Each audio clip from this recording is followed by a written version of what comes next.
Legendary. Hey guys, today I got Volskaya Industries tab submitted a VOD. It's a defense VOD of him playing Reinhardt with a few of the crew. I'm gonna be blunt. The VOD itself involves a lot of 1v1s happening off screen, and the majority of the game is dictated by things that we can't even see. So I'm gonna take this time to practice integrating my free cam, as you can see. I'm going to talk about level design. I will talk a little bit about the VOD, but I do consider Volskaya to be the most complex 2CP map in the game. Kind of like a more difficult version of Hanamura. A few more options, a few more routes, a few more sight lines, but let's get into it. Right now we're on first point from the defender's vantage. I want to talk a little bit about the main choke. So first off, we have the window here, which is like a budget Hanamura window with no platform or high ground. Not very easy to use. You can sometimes get a quick pick out of there, but often you don't use it. I like to consider this big choke to be actually one little choke, or I'm sorry, two little chokes with two routes each.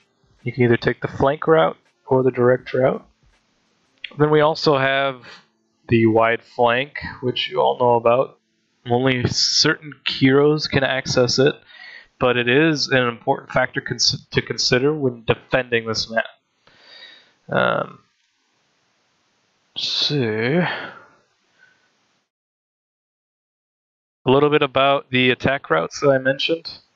Let's get a better vantage here. Some are better than others, and I'm going to get into that right now. The one I mentioned, that is the most direct. This is the worst attack route you can take, and the defenders should not be holding here. Reason being,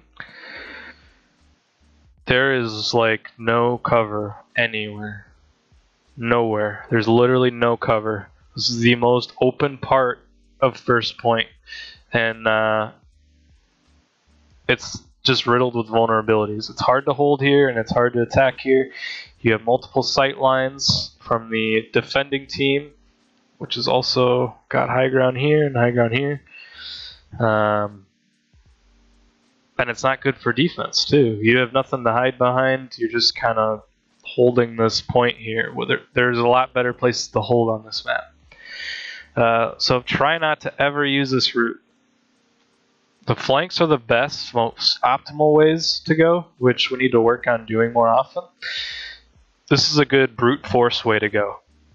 If you got like a death volley comp and you think you can take the team fight, push in here.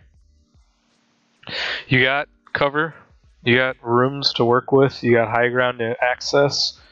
There's a lot more that you can do going this way rather than this way. That being said, as far as the flank routes go, let's see if we can get a little bit better.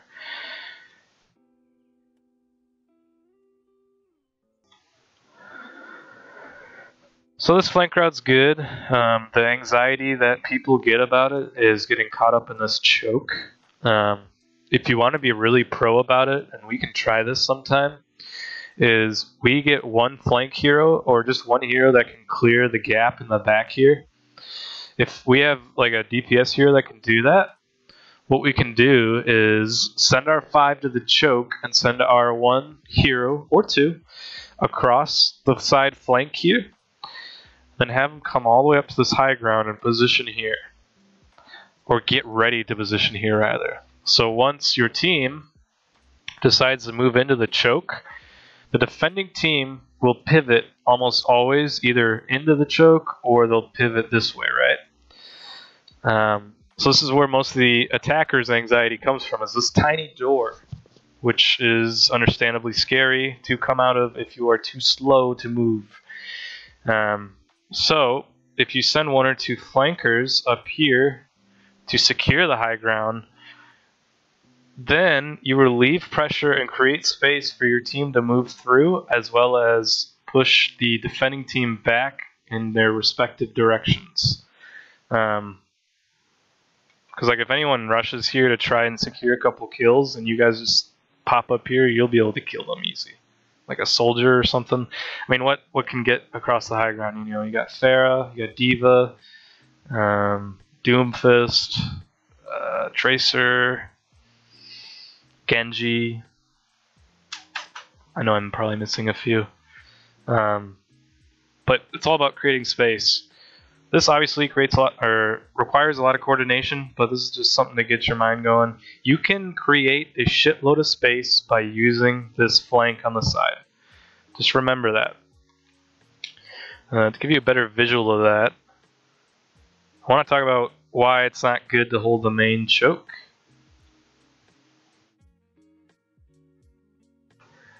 This should be good. So what we normally do is just we hold here. This is what every fucking team does, right? This is not optimal. And I've explained this on other maps before, but when you have your back end vulnerable, this is much like Eichenwald, when the point is empty and you have flank routes that are unaccounted for, you are shooting yourself in the foot by holding the choke here. And I know we do this, I know I do this, it's just what we're used to, it's quick plays, it's how we do things. If you guys want to do this on another level though, what we should do is stop defending here and start either at least defending around the scrap pile here of cover, or we start taking control of these high ground areas and committing to them. Be more specific. You can hold up here, but this is my least favorite high ground position to hold. And you are too vulnerable to the back flank routes, and you're basically just giving up this whole high ground, which I prefer over this. So, for super ultra mega tryhard games, what we can do. Sorry, I'm still getting these hotkeys down with the observer camera. Is try either holding back here or around this area. This is what the pro teams will do. This requires a little bit of coordination because you have to hold all of these high ground positions as well as try to hold this mega position. But this is the optimal way to hold point A, like the best way to hold point A. So you're letting them come in, but if they come to point, you have a great advantage on them. If they push you, you'll know and you'll be able to get back. You'll have options. You can back up to here, get behind this semi-wall if you need to. You can pivot all the way around the point if you need to. There's a lot of options when you're here. This is the optimal place to hold. If you have a Sombra, you can just hack the mini and just camp out in this little room and see if they can even try to take the point. There's just like lots of cool strats you can do with this whole area here. I don't want to wear myself out, but I think that's enough about point A.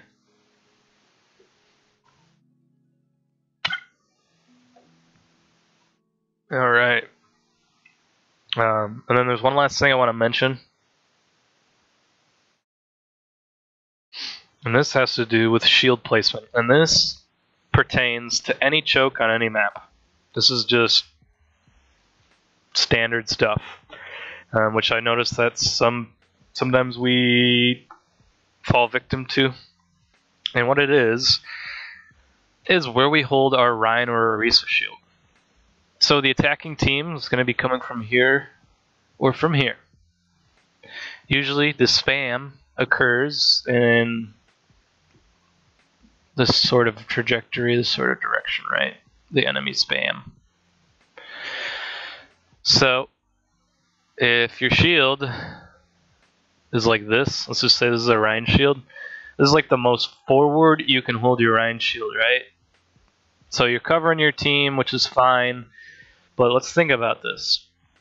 If your McCree is back here, or even further, this is his sight line.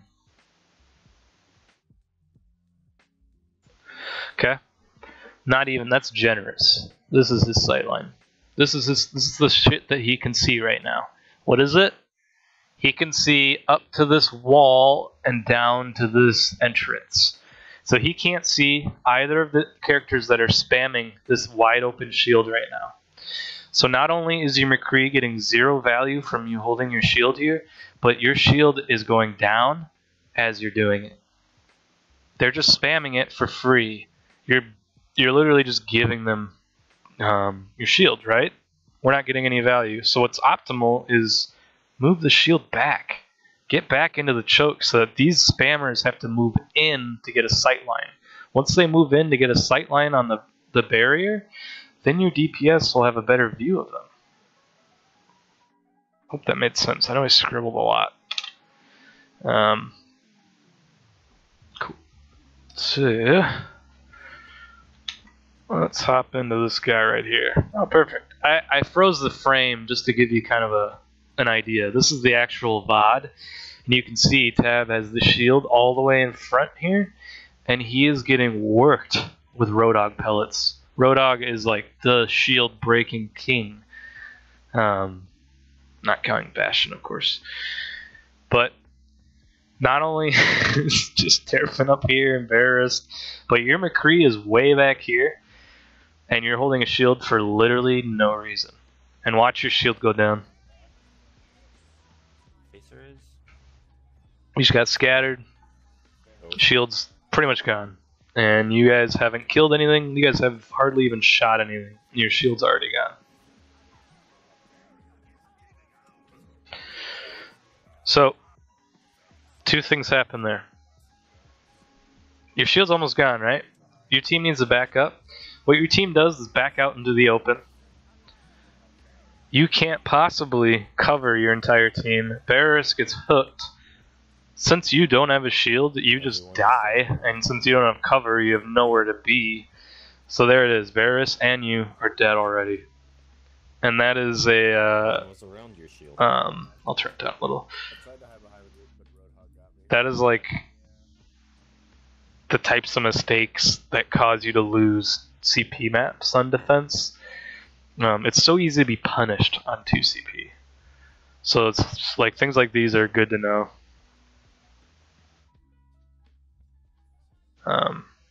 So the next like 5 minutes are literally 1v1s off screen. So I have a more forward version here. I fast forwarded it to the last couple minutes. I think before I jump into it though, I'm just going to talk a little bit about second point.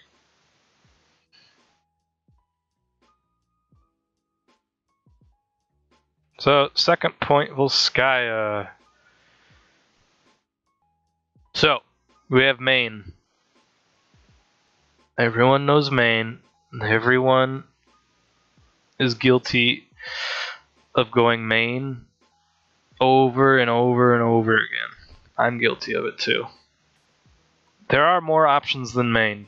We have a lift that gives us high ground control, which we need to start taking advantage of.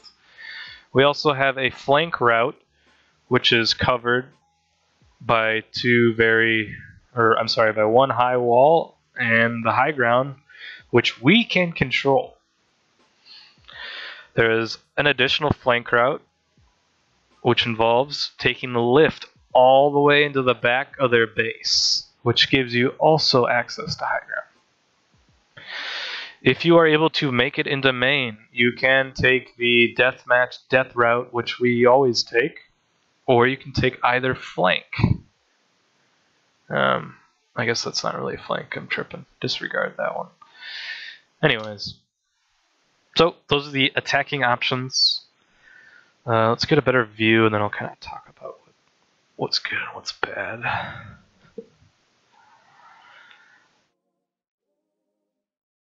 So,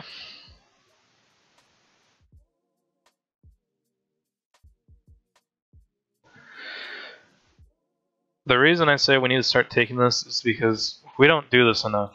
We need a soldier, we need like somebody who can hold high ground and utilize high ground to constantly be a threat and constantly be displacing the enemy team, or at least making them dedicate resources to us.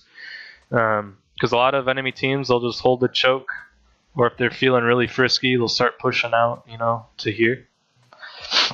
Once we push in, And if we can secure this high ground, we just push them back. That's just how it works. If we can secure this high ground, they can't hold these forward positions, right? They have nothing they can do. What are they going to hide behind this pillar? Or they can retreat to the flank, but they're going to have to get back. So first and foremost, we can displace their forward holds by securing the high ground. Once we secure the high ground, we're also securing ourselves a little more ease at accessing the flank route. This route, I used to think it was really bad, but after seeing what happens when you go main over and over again and seeing how easy it is to shut down pushes down main, I'm convinced that this flank is better every time, especially if you can secure the high ground. Okay. Again, I don't want to get too much into these because I could probably talk for way too long. Okay, let's talk about this guy. We never use this guy. Why is this good? If you can get your entire team on here, you can ride it all the way to the flanking high ground. You can get here, drop somebody off, secure this spot with like a soldier. The rest of you can move behind, down into their spawn, clear out shield gen if you need to, and then sweep out the high ground in the back and take a pretty scary fight for them. A little bit what that would look like. So once you get a team like back towards the point here, they're usually going to defend either like this or like this, right? And you're going to be fighting that way or fighting that way. That's kind of just how Volskaya works. So once they realize we're coming in this way, they're probably going to be in a defensive position, something like this. And we have a lot of options. I'm going to show you the arrows of pressure we have once we secure this flank. So these are our sight lines and pathing. There's a lot. There's a lot of pressure, there's a lot of options, and there's a lot of places that they need to account for. And this especially is really strong. Chances are they'll never expect it. It's a strong position, and it's really hard to defend. Chances are you're going to displace them. So the other side, there's not as many options, right? But if you have a hero that can do it, it's really good to try and take this flank and create some space for your team. You can pull some people back and then push in here and take like a one-man advantage fight or something, kind of just confuse them. But basically the point is attacking at the same time. You can create a lot of space, and you can get to them really quickly if you take this flank route. Like, you just, bam, you're on point, instead of taking this long telegraph route where they can just chunk at you and fire and spam. Also, if you still have somebody securing this high ground, they'll have a pretty good sight line of everything. So yeah, gosh, Volskaya is so complex and so convoluted. It's hard to even break it down. But I hope that gets you thinking a little bit.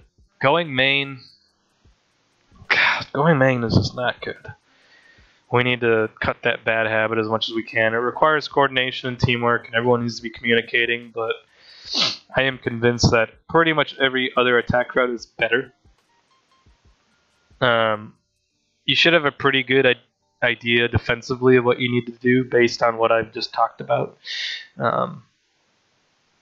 Defensively, it's just about holding back far enough, having enough high ground control, and positioning and adapting to what the enemy team is doing, which is almost always just diving main over and over, which can easily be countered with proper positioning. So, let's finish the VOD. This is the last few minutes of the game.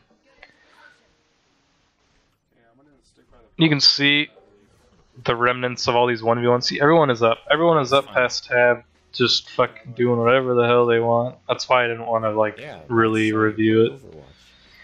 Sometimes you win, sometimes you lose. Sometimes you throw games. It's great. That was like the most bronze Ryan play I've ever seen. Not from you, Tab, from that guy. I don't know what the fuck that guy was doing. He like fed on purpose. I don't know what the hell's happening.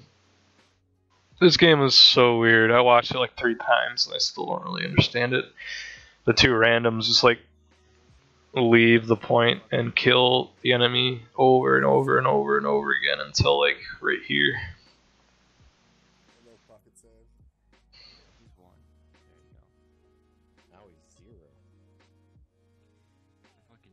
So Dayman feeds really hard. Now they don't have anything to kill the Pharah.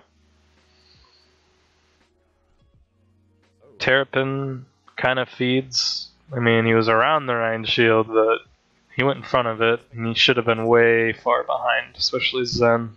Zen, you should be in the back. Pharah doesn't have any threats, so she just kind of kills everyone.